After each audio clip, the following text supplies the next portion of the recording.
Welcome in, everybody, to Betting Pros. This is Wild Card Weekend. It is me, Joey P, Joe Pisapia, and with me is Matt Perrault, the sports Matt, in case you didn't know. And he's hanging out with me. We're going to talk about wild card action. We've got a bunch of games coming up in the NFL this weekend. And I got to tell you, Perrault, I know something's going to go sideways. It's the nature of the beast, especially on Wild Card Weekend. And I do think there might be a team or two that's in a good spot to cover.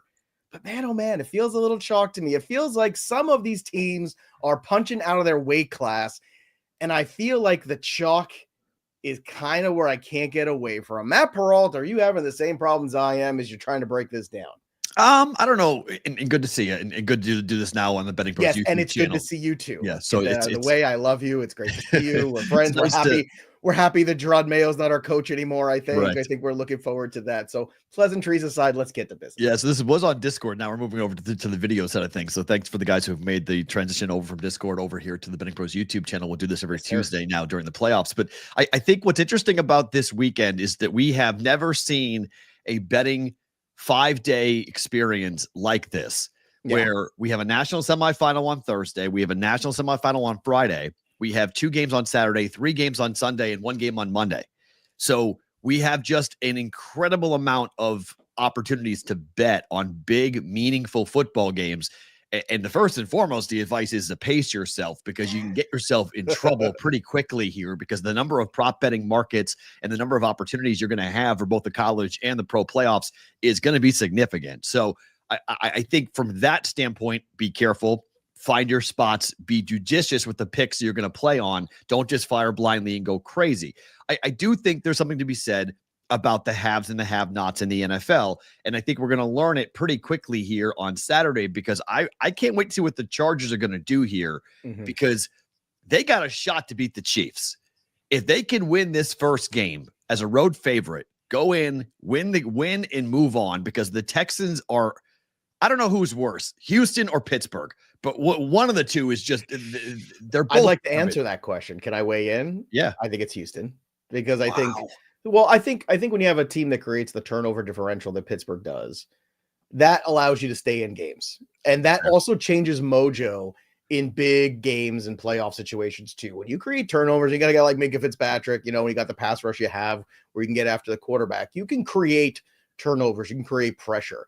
That is something that's very important. However, despite the fact that you have those guys on the edge, Will Anderson's a great player, the strength of the Chargers for me is Slater. It's Alt. It's those guys on the edge. So it's like when your strength kind of matches one of their strengths, it feels kind of neutralized. What do you think of that take? No, I like it. And I think it comes down to J.K. Dobbins and the ability for the Chargers to run the football, because this is what Harbaugh's going to try to do, run the ball. I think the game's a dead under. I mean, the Charger games have been dead under all year. I think this week's going to be a dead under. I think there's going to be, a couple games that could be really sleepy that we'll get to here this weekend that may not be all that exciting. And I think this is one of them with Houston hosting the Chargers.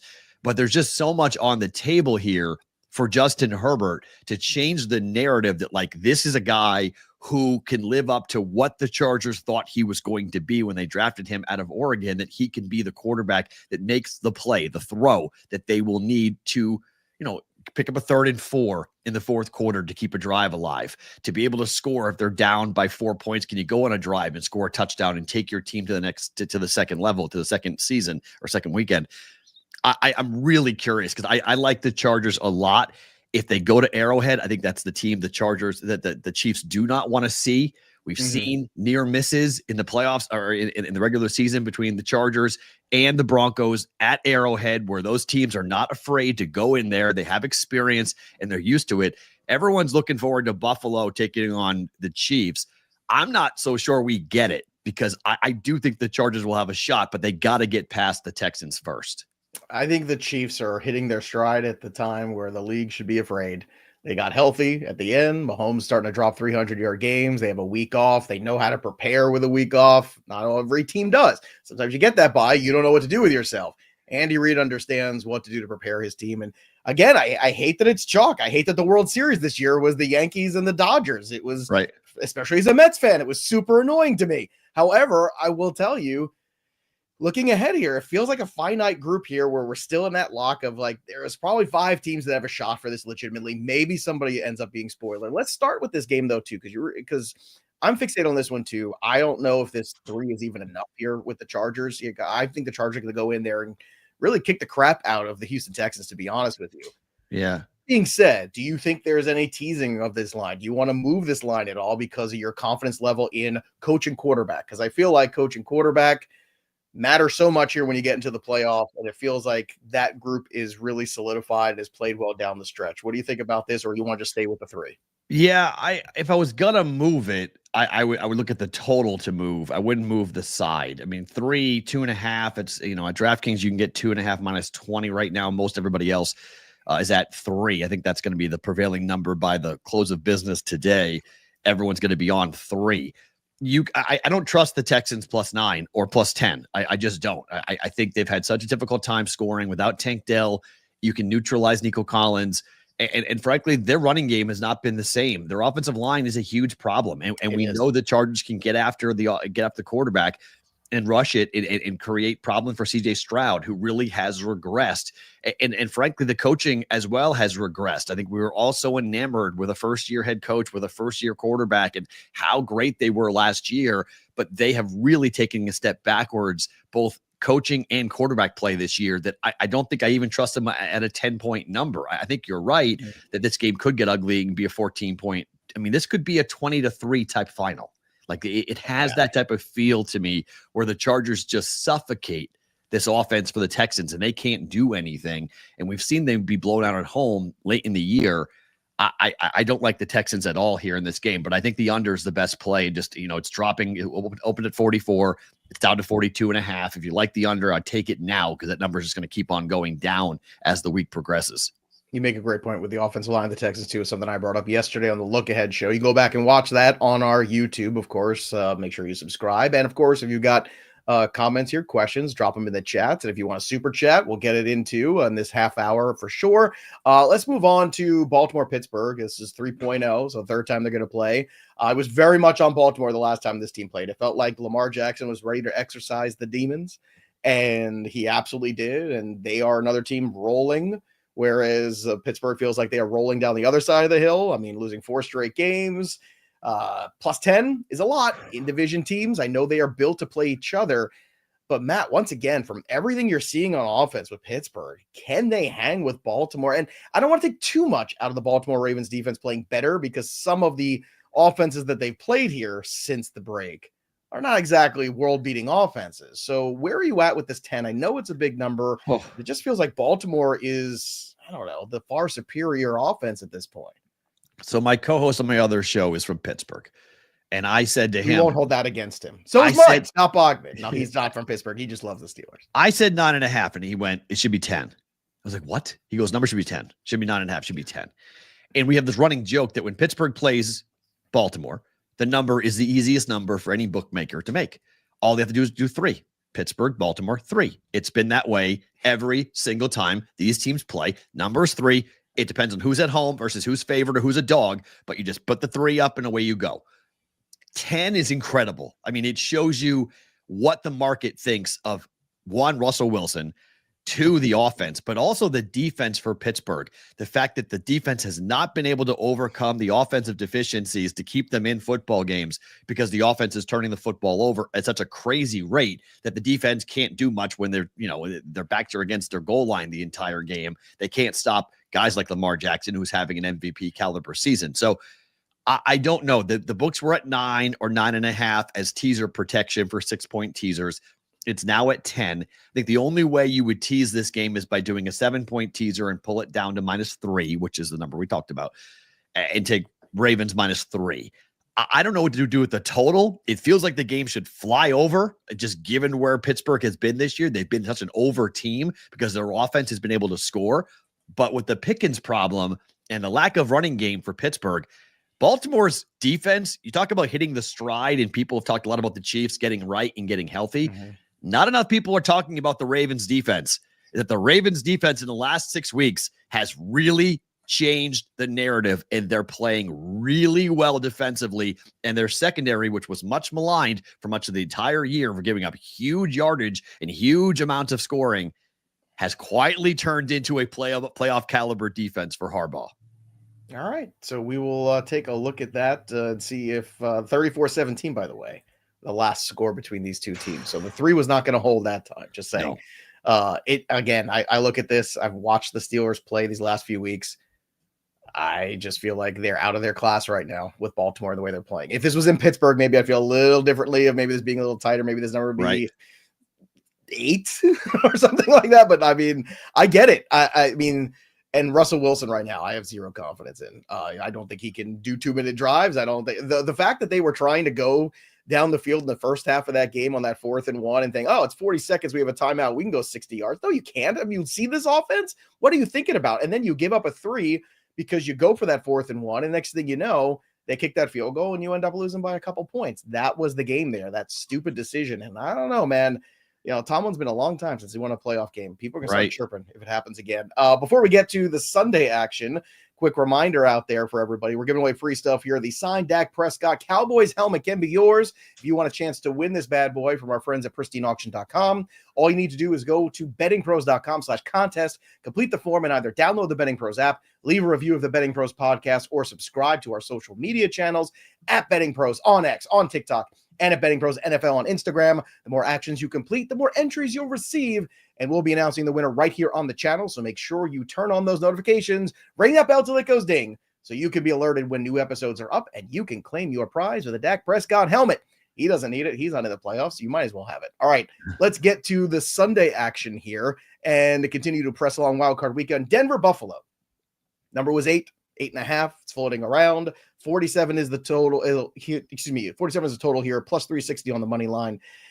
This is the one where I feel like the Denver defense, with the pressure they put with Surtain, especially depending how they use Surtain. Is he going to stay with one guy? Is he going to float around in situations? That's going to be an interesting thing to see. And I don't know if we're going to get a feel for that right away. Maybe this is more of an in-game betting scenario for us to take a look at too and wait on that.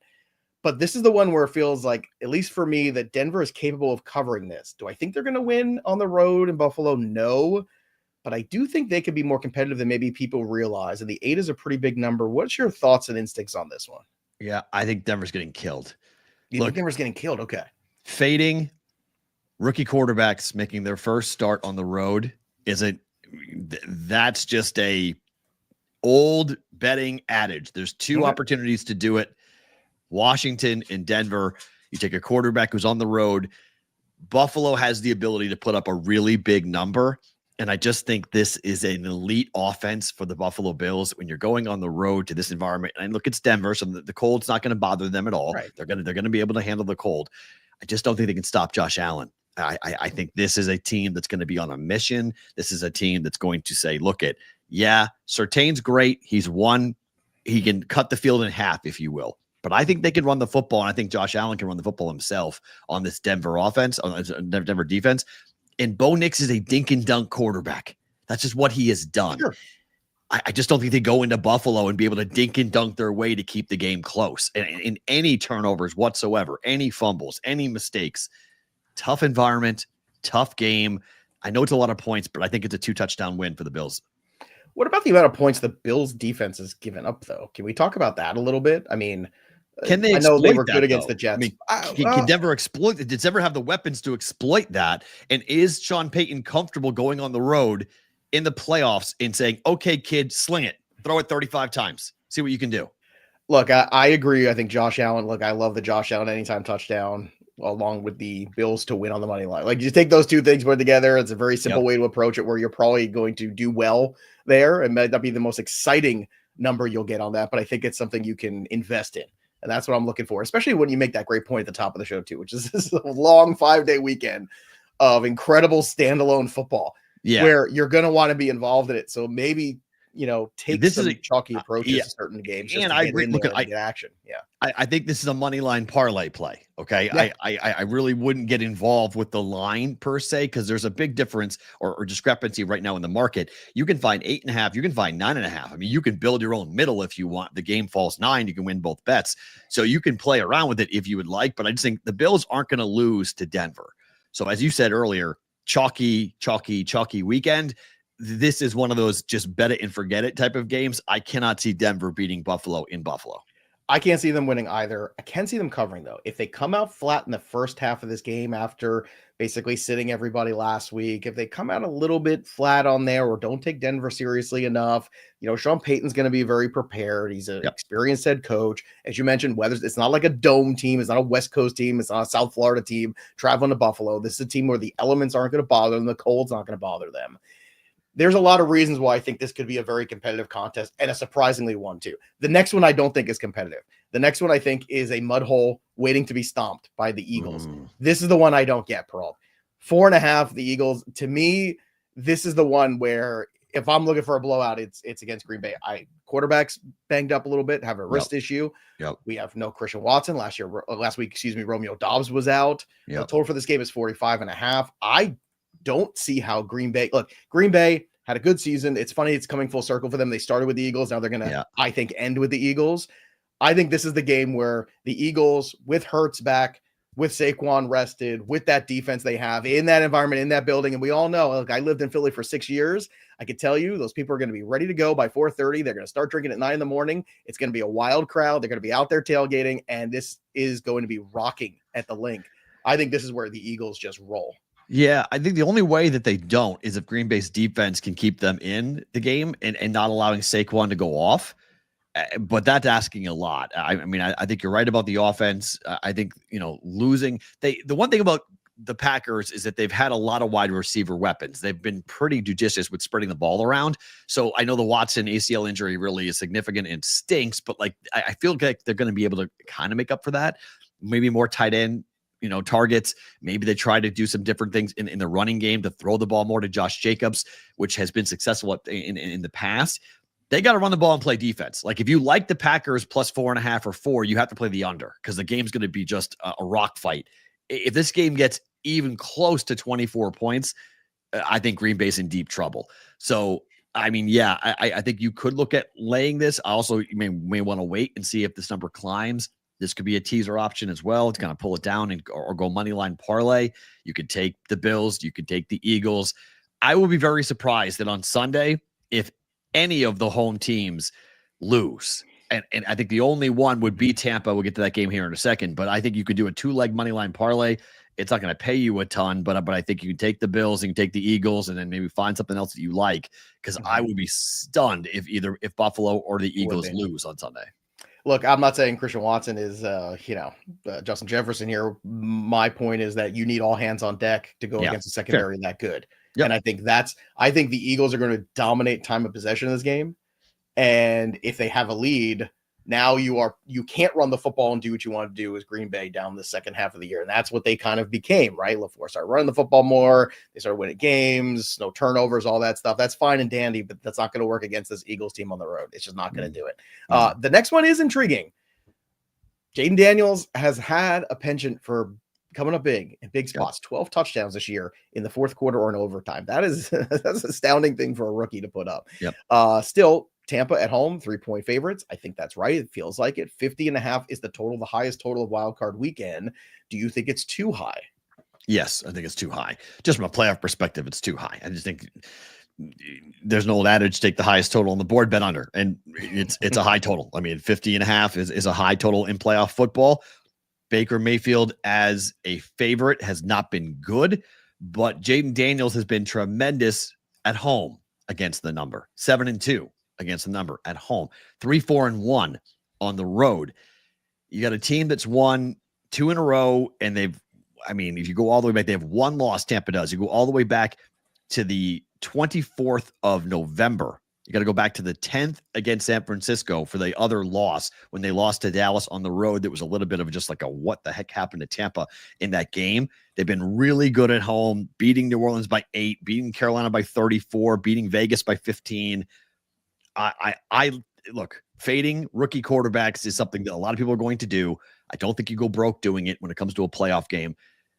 I like that defense for Tampa to have something to contain Jaden Daniels. While the story is tremendous, this is why you play all year, to have a home playoff game, and I'll take the home team to win. I am too. I think Baker Mayfield just does not get enough credit. He just doesn't for what he's done this year. And I think the end of that game, where they push to get Evans that record, you see the team coalesce around an individual. I think it just tells you what kind of team this Tampa Bay group is. And I think it's an amazing story too. Here's the problem. Everyone's going to get caught up in the story of Washington, see it's a close number, be dazzled by the absolutely dramatic, incredible ends to some of these games with Jaden Daniels this year, and they have been. And that exists. But I think that, once again, you're finding a team that is a little out of their depth. The Buccaneers have been here before. They were here last year. They beat the Eagles at home, which I think when you look at the rosters and the experience level, a far greater task than being the Washington Commanders. Commanders are going to play fast and loose. They are going to be dangerous. They're not supposed to be here. I get it. But I'm with you, Perrault. I think this is, again, another chalk one. Let's get to Monday night. Before we do, don't forget, download the BettingPros app, sync your sports books for free, and use the BettingPros systems. Our new BettingPros systems tools are designed to help you find winning strategies and make smarter bets. Customize your betting systems by sport, bet type, and time frame to find the best opportunities using real-time data and expert analysis. Track the performance of different betting systems over time and optimize your bets to increase the chances of success. Download the BettingPros app today and elevate your betting strategy to make smarter bets. That's what you want to do.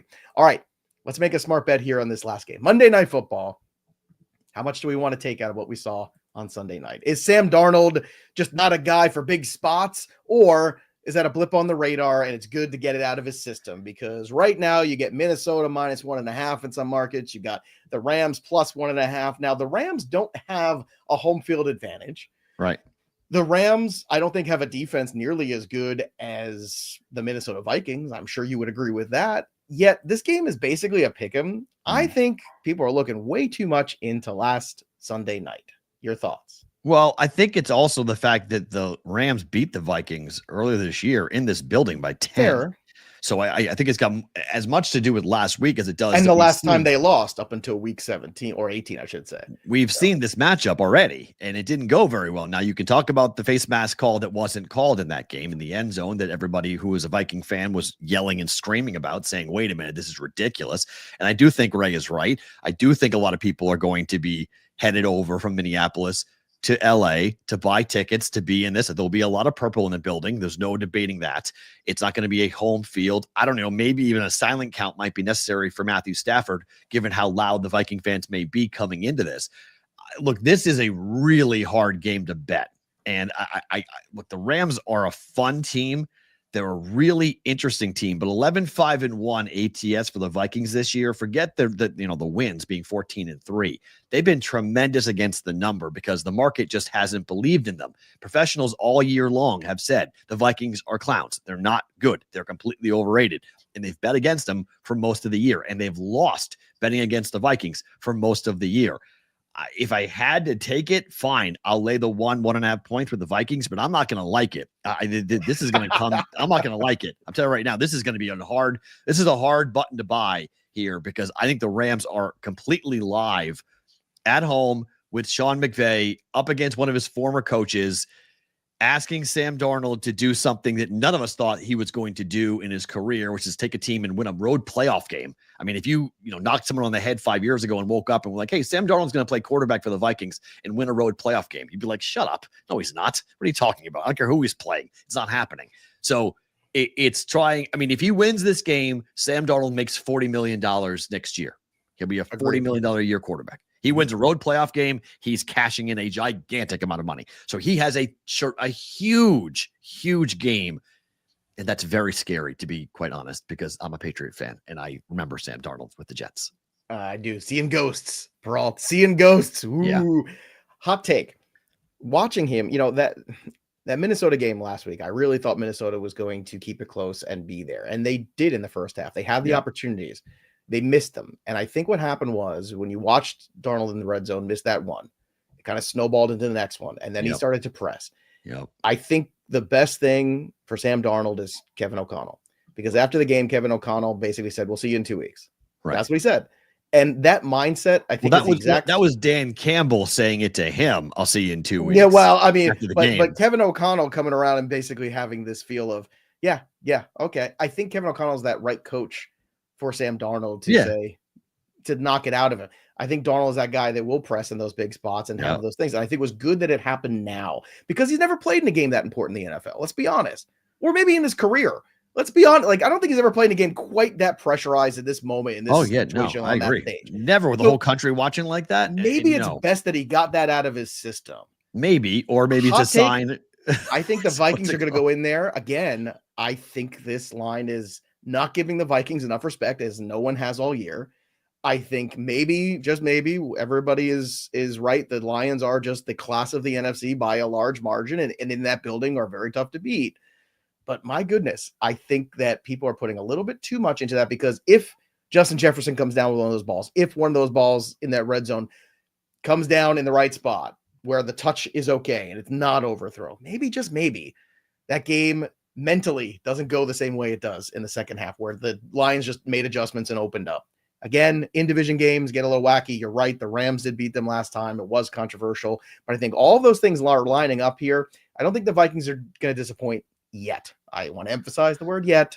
They will. They're the Vikings. That's what they do. But I do think they win this week. Again, it's a lot of chalk out there, but luckily for all of you, we're here to help you with it. And Matt Perrault, of course, as well. You can go to our Discord and join that, bettingpros.com/chat, to get in touch with us over there. Also, very cool thing. On Saturday, 4:15, we're going to be live here on the channel. Myself, Scott Bogman, doing some in-game live action here on the channel during that wild card first game, kicking things off. We'll give you thoughts on other games as well as we're sitting around. We want you to join us. It's a second screen experience for you. And we're moving, by the way, we're moving the Sunday live stream to Saturday. So we'll have you pregame as well. Oh. So myself and Pat Fitzmaurice will have you on Saturday, as we'll do all 5 games before Saturday's kickoff of the first game. So normally we do it on Sunday, moving it to Saturday. Next 2 weeks, we're doing that. We're going to do the live stream on Saturday morning versus doing it on Sunday morning. So we'll have you pre and in game. So you can just go to the Betting Pros YouTube channel and just have it locked in the whole time. Subscribe right now. Ring the bell till it goes ding so you get alerted and you don't forget, because I know life's busy. You know, Junior's got soccer or flag football or whatever is going on there, and you're in a million places in January. But be with us regardless when you're watching the games, or even if you're not watching the games, so you can have the best information you can to go make the best investments you can. Matt Perrault, it's always a good time hanging out with you, buddy. Good to see you, my friend. Hopefully next week as well. And that'll do it for us. But the story of the game goes on. For Matt Perrault, I'm Joey P. We'll see you next time, kids. Enjoy Wild Card Weekend.